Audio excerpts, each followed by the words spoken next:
Algunos han llamado el libro de Jeremías como el testimonio de las lágrimas.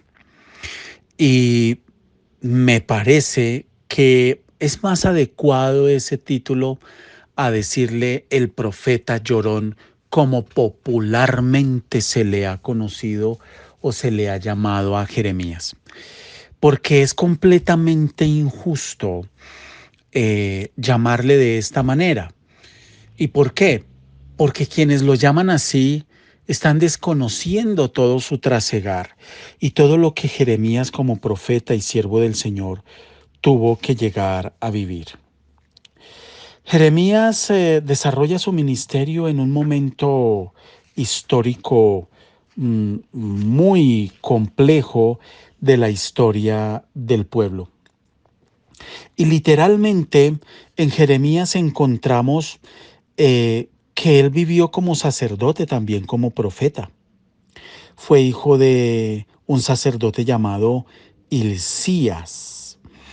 Y literalmente encontramos que Jeremías desarrolla su ministerio de una manera totalmente entregada.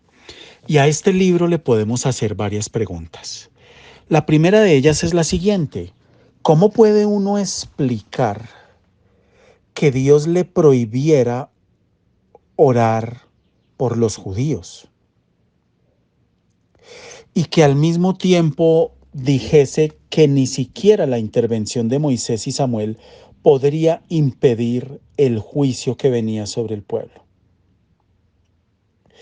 En el capítulo 7 de Jeremías, capítulo 7, versículo 16, dice: tú pues.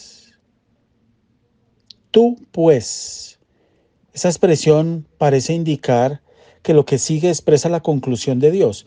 El pueblo no tiene el interés alguno en las oraciones de Jeremías, por lo que no sirven.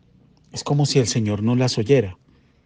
Pero más adelante en Jeremías 15:1, Dios describe la condición pecaminosa y desesperada de su pueblo, diciendo que incluso las oraciones de Moisés y de Samuel no iban a impedir las consecuencias que se avecinaban.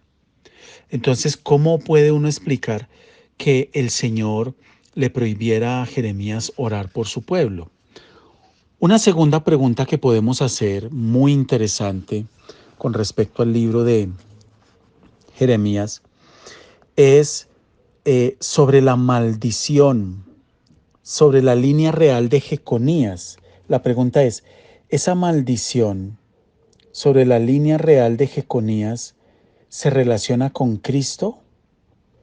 Aunque Jeconías tuvo hijos, se le considera sin hijos en el sentido de que no tenía hijos que reinaran, debido a la maldición sobre su descendencia. Esa maldición continuó en sus descendientes hasta José, el esposo de María. La pregunta es: ¿cómo podía entonces ser Jesús el Mesías si su padre estaba bajo esa maldición? Una tercera pregunta que podríamos hacer con respecto al libro de Jeremías es: ¿cuál es ese nuevo pacto y qué relación tiene con Israel, el Nuevo Testamento y la Iglesia? Me explico.